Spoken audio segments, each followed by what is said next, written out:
रियासत में गुज़िश्ता चंद दिनों से सरकारी हॉस्टल्स और अकामती स्कूलों में तालीम हासिल करने वाले तुलबा को नाक़िस ग़िज़ा की फराहमी की वजह से कई तुलबा बीमार पड़ रहे हैं। इन वाक़यात के खिलाफ अपोजिशन बीआरएस ने एक हफ्ता तवील हॉस्टल्स और गुरुकुल स्कूलों के दौरे का फैसला किया है। बीआरएस के कारगुजार सदर केटी रामाराव ने बयान में कहा कि बीआरएस की जानिब से गुरुकुल स्कूलों में रौनुमा होने वाले वाक़यात का जायजा लेने के लिए 5 रुकनी कमेटी तश्कील दी गई है, जिसकी क़यादत आरएस प्रवीण कुमार करेंगे।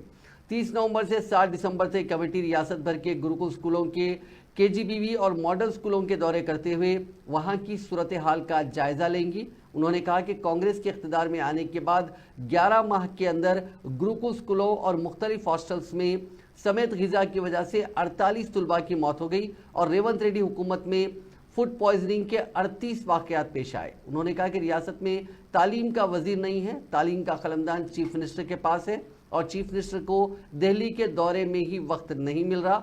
इतने तुलबा की अमवात के बावजूद चीफ मिनिस्टर ने अब तक एक भी जायजा इजलास मुनक्किद नहीं किया।